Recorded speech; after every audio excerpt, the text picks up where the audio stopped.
Evolve with Samantha. Hello everyone, hello ladies and gentlemen, but I know mostly ladies. Welcome back. For those that have been my old subscribers, I'm so grateful that you're here. And I'm back. This time I promise to come back with different guests so that we talk about different situations, different life experiences. And yeah, this is the time. But I want to say Happy New Year. Happy New Year to everyone. Happy 2023. And I wish that this year is the best for you and for me. Let's get our dreams going. Yeah, welcome to Evolve with Samantha. So today's guest is the mighty, the pretty, the blessed, the gorgeous. Evolve with Samantha. Welcome, my friend, a beautiful, gorgeous girl, Mrs. Musisi. Kezia, nice to have you. Nice to have you. Oh, thank you for being one of my first guests. Thank you so much, Samantha. I'm so privileged, honored, humbled to be in the presence of such a beautiful, gorgeous, intelligent girl like Samantha. So today we're going to have a different topic. We want to approach this. I'm so passionate about growth.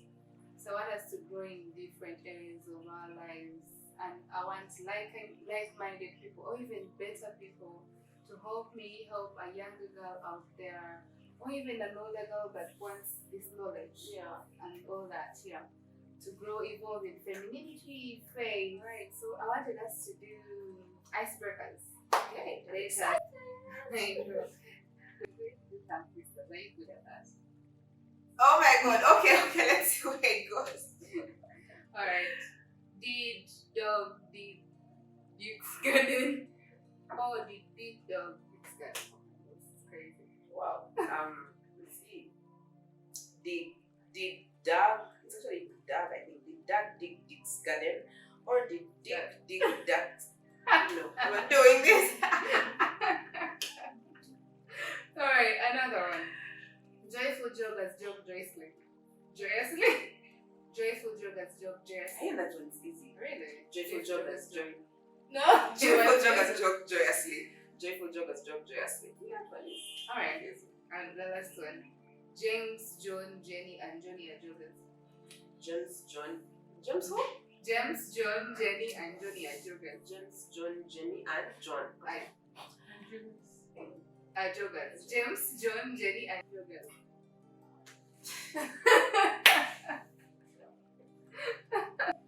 Okay. You say they were easy.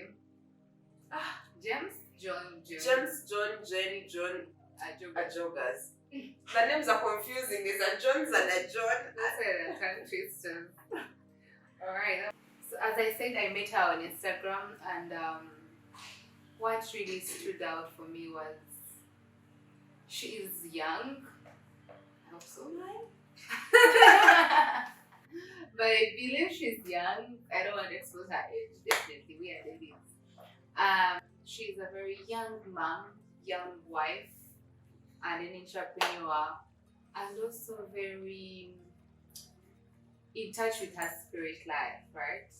Yeah, and what? Yeah, so that I really admired about you, and I was like, this is unique, because lately, personally, sometimes I feel like when I'm posting about God, people are going like, that girl talks a lot about God, and yet she's not perfect. People expect you to be perfect when you talk about God. I've released myself from those shackles, honestly, because Yeah. not even when you look at the life of Jesus and his disciples, everybody had a flaw somewhere. Nobody was perfect. Like even among those 12, the mere fact that he chose the three, he had his three best friends, means the other ones were something off. So I released myself from it. I do my very best. I try to walk with God, like, because it also takes time to get to that level of perfection. Yeah. That's why we can easily judge someone like, that's a pastor, how come they could do this? But we don't know at what level they are at in their faith. So it takes time, and you give yourself that grace. So when did that start happening for you? When did you decide, I'm done with people's opinions, let me do me, let me embrace God? Actually, I grew up in a very, very Christian family. To be precise, born again. I am those kids that grew up in Watoto, singing, dancing, but of course as a teenager, you move away from that path. We're about that life. Funny. Yeah, I went to uni. Yeah. And still uni was pretty much partying. Like me, I was that girl. Like I knew where I was happening from Monday to Really? Sunday. If on Monday we had Stick Out, Tuesday we had T1 Club, Wednesday we had Casablanca, Thursday, like I was that chick. And I guess it was just there was a point, okay, when I thought it would be my turning point, but it still wasn't. Me and my friends were at a certain bar and were happening, and then one of them tells us, I have a friend who is going to drop us. Do you want to leave right now? So we're like, okay, yeah.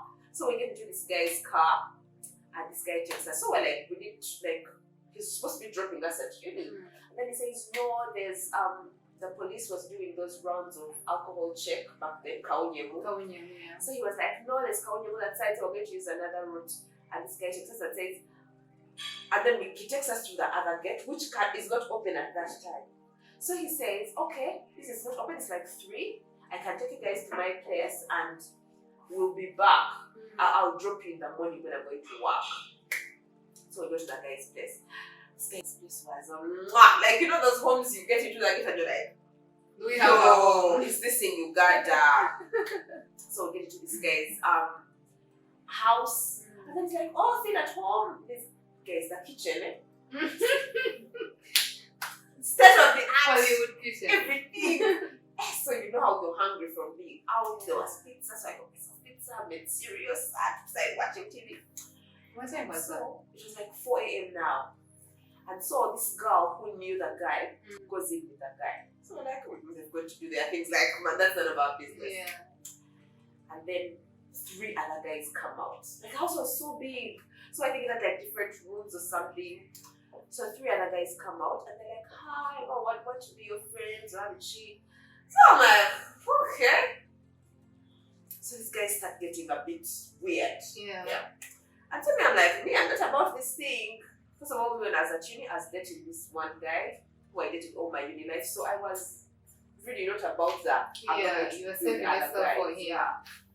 So these guys are like, oh, you think we're going to do it for free? So they put bundles. By then 20K was a big deal, So they put bundles of 20K on the table. Like this guy comes with like a bag and then drops 3 bundles of 20K notes and they were big. I don't know how much it was, but they were big. And so me, I look at my friends and I'm like, I don't know about you, but this is not my scope. So I'm like, I'm not doing this. So these guys get agitated. The guy who brought us home comes out and then he's like, what you're not gonna day? Like, leave. It is 4:30 in the morning, Samantha. This guy took us, from what at least I could see or remember, took us along the northern bypass and then we entered Samchi Road, which by now when I remember it must be like St. Gemma Road. How old were you then? 21. So this guy says, get out of my house. It's 4:30. So one of my friends starts crying. She had no money. You know things where you go out and you're expecting someone will pay for drinks, what? And so I was out with money and I had 5K. So I'm like, okay. Like, let's go. God, I'm going to get kidnapped in the way. What? It's so dark. I'm like, if you want to stay me, I'm out of here. So as we're leaving, the asker is like, you guys came here and you did not know? So it means that it was like a daily occurrence. It's something that used to happen in that house. They'll bring in girls and use them and pay them and all that. So we step out of the gate. 4:30 a.m. Luckily, there was like, those borders that we move in randomly. And like, we are 3 girls. Nothing can surely happen. We are 3. So we told this guy, we're begging, we're like, please take us to Mook and all of that. And he was like, okay, but just send your maker.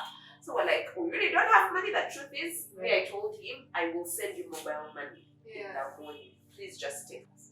The guy was kind enough. You could imagine 3 girls on one border. I don't know how we were fitting on that thing, but somehow we made it back to uni.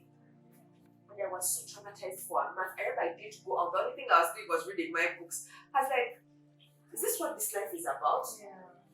But no, Samantha, after a month, I was off the trauma and back to the class. Back to the streets. So really getting my God game on, to be like really, really honest with you, I think starting like at the end of last year. after I had my second baby. I started looking at life and I'm like, what? There's nothing I'm missing outside. Really. Exactly. Because even when I was pregnant with my second child, I would like leave my daughter at my mom's and say go out, but there was nothing. It wasn't interesting anymore. 9 p.m. you want to go back home. You want to sleep. True. What's this My all friends about? right now call me grandmother. Yeah. I'm so boring, but I like it. So I think at that point, I think is when I really met like my real encounter with God. I was like, let me just get my relationship straight, and it's been a beautiful journey since. So how were you able to shed off those opinions of people? Because initially, personally, I've seen this because I've been a bar person, I've been a club person before. But right now, it doesn't get some point. I'm like, if I'm to go out, yes, I still go out, truth be told. Yeah. But sometimes I'm like, it's the same music every day. All the time. And you find it Exactly. on TikTok and Instagram Reels. So I can't do that like I used to do it before. And then there is nothing much there. And then my turning point was I woke up and I'm like, when I go out, the next day I'm not productive enough. Like, you know what? Yeah, I feel you on that. But one thing I've seen, like personally, I'm still a little bit struggling with it, is opening up to and you're like, no, I'm not doing this because I want to. Or like those days when people are going out and you're fasting, there's a day like you're fasting, and your friends are like, let's go out and party. You're like, I'm choosing my relationship with God than that. So when you do break, you don't be like, I'm done with people's opinions. Let me focus on my God. And people will see that I'm still a Jesus girl who is still good looking because people expect you to be a Jesus girl. And In look. some ugly clothes. Let's read it. There is this TikTok I'm seeing going around of can we normalize loving God and looking good? Yeah. Let's normalize that. Yes, how did you do that? So I think it just grew with me. I grew with it. Yeah. I started because I joined TikTok also like I think end of last year, but I've not really been active until I think last month. But I started to look out for people that were like-minded. I started following mostly Christian accounts so that the algorithm can keep bringing me back. And I would see these girls. When I get a girl can dress like she's really looking nice, and she has her Bible, and she's doing her devotionals. I'm like, this should be me. This should be me. And then I would also really be broken when I would see like TikToks of other young girls who are really beautiful and all, but hating themselves. Like someone would do a TikTok and be like, say, the way men have played me this year, or like I'm not doing this, and I would be like, you know that if you actually had a relationship with God this, like you wouldn't be feeling like this. There's just a way in which the emptiness goes away. You feel that. Because let me tell you something, I know that phase. I know that phase. When I broke up with my uni boyfriend, I dated about 20 guys. Wow. The only beauty with me is that, I think also it's the reason that I've succeeded in being in a long distance marriage. Like sex is not that top thing on my head. Yeah. So it will be easy for me to be in a relationship without being held down by, let me have sex with this guy, or I'm not, I think I'm not a physical. You're Person. having language, Yeah. physical touch. Yeah. So I got to that stage of my life where I kept asking myself, but who am I? Like, that's a deep question. who am I? Why are all of these people in my life? Why have I granted them so much access? And so when I see like videos of such girls and they express such things, I'm like, oh my God, I know that place. Like, have you seen those people who tell you like, I don't even feel the pain of breakup anymore. Like you go. And there are people who are like, my heart has become hard. And that's a very dangerous place to be, because when you actually find real love, you're not a good and nice soft person. Yeah. You see people in like really good relationships, obviously their husbands, and you're like, but this guy treats this chick well, but she's like, I'm not fooled. So who is Joy Musisi? Because you talked about, you asked yourself, who am I? So right now, if someone asks you, who is Joy Musisi, what would you say? I feel so great, like blessed when I have to introduce myself. That's a nice one. My name is Joy Musisi. I'm a wife to one man. We have to really clarify these things these days. One, they are polyamorous relationships where people are married to 2-3 men. But how is that? I don't know. I've seen a family on TikTok where there are 4, like 2 guys, 2 babes, but they are all married. And then you have to clarify that it's a man because you could be married to. Yeah, that I know. Yeah. Yeah, so I'm married to one very wonderful man, and I have 2 beautiful children, a boy and a girl. God has been faithful. A content creator, and mostly on Instagram. I like TikTok. I'm getting the hang of it. As millennials really struggle with Gen Z things. I'm really getting the hang of it. Yeah, and I go by the name prettybrainywife, which most people know me as, like, I don't really even know my real name. I did too. I did. Prettybrainywife. Yes, and I'm a fake influencer. I am a marriage coach. I'm still in school for that, but I do counseling already, and I feel like the experience that I've had with love and relationships coupled with school now is giving me a better insight on how to help people solve their relationship issues, have better marriages, have better families, and also, of course, grow in their faith. Yeah. Oh, I'm also one of the founders of Flourishing Women Uganda. We're a group of women that love to empower other women, support them, encourage them, build them economically, socially, and all other aspects of life. I co-found that with a group of other girls who are like 3. And yeah, we're doing a great job in the nation, I believe. So, one of the things that really intrigued me about you was this statement. And I said to this time, this is what you said. So you said you're telling us how you were just a new married woman and you're still having those being nagging wives. Yeah. And one time you decided to turn around and be a good girl. So what made you turn around? You had already prepared food, the heater is already on. How did you turn that up? How did you flip it? Samantha, I was the worst person when we got married. Honestly. Yeah. I was the worst. Like, when I look back at myself, I'm like, I could never have married me. First of all, I was extremely entitled. That's deep. I was extremely entitled. If I woke up one day and said I want 500,000, you can't tell me you don't have it. How?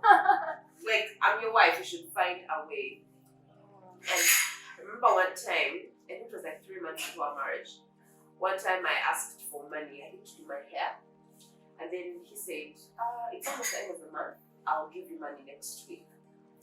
And then I gingerly get myself and go to his phone. I don't know what I was looking for.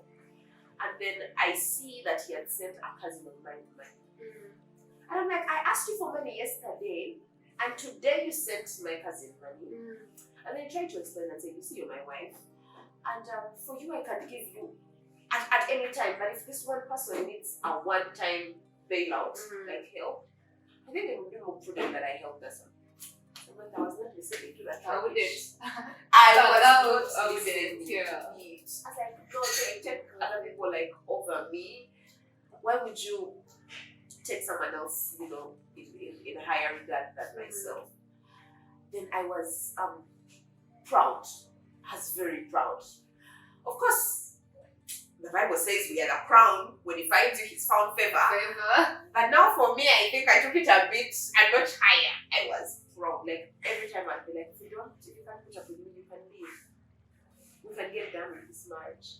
I was always a step away from, we can get divorced. And this was a person, because now when I'm speaking now from a place of reflection, we were struggling to conceive. And this was a person that not for 1 minute ever bugged me about it, ever said anything about it. And every time I'd be like, what if we just never have kids? Like, we can adopt, but I don't think we can not have kids. And he was so nice that level, but Samantha, I don't even know. I think it came from that damage of dating too many people, and I had been shown paper by some particular people. So I came breast for this. Yeah, so I was never that person. And then I think when you have a child, for most people, when you have a child, I think it's like a turning point. It puts in perspective for you many things. You realize now, if I leave over the slightest issue, if I go back to my parents' house and they ask me, why did you leave? What am I going to say? because my husband came back at 11. It's not like people are being beaten in their houses, people are denied food, people are not given money, and then for you want to go back to your parents' house because someone came back late. So I started to get perspective of like, okay, now I have a child, we have a child together. If we get a divorce, where are we starting from? And over a flimsy issue, like I'm talking, like it's not a big issue that people would actually separate over. And then also one other thing is that we were constantly fighting too much. I remember when I was pregnant, we were having the weirdest arguments all the time. But this one time he said, you know, I think I shouldn't have married you. Oh my God. He was so upset with me. He was so upset with me. He was like, I shouldn't have married you. And wow. Of course that day, no, I didn't feel like that. That day I was like, shut up. You know what? You can leave if you like. But now you start thinking about things in different perspectives. Then you're like, okay, what kind of image are we portraying to our child? Do you think that you getting that perspective, was it because you are getting closer to God? No, I wasn't even getting closer to God at that point. No, I wasn't. But we just do our normal devotions as a family. At times we read things that drive the point home and you're looking at each other like, did you hear that? But I was not that close to God, to be honest. No. So what was that, like, what made you think of, I need to change, I need to be better so that my family is better? I was tired. And then, also I have a friend. And she was going through a very bad phase of her marriage. And the worst thing about it was that her husband was nothing like mine. Every time she would be like, Joy, you should be happy. Like, you have a good husband. If I tell you the things I'm going through, I didn't know we have a WhatsApp group, she would come and we would literally pour out all of her pain, and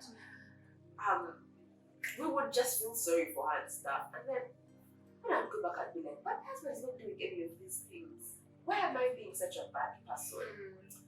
And then I said, let me just try and be better and see what happens. Of course, it was hard to swallow my pride because we have these times when we think or feel as women, when we are like, if you're too kind to a man, he's going to step on you.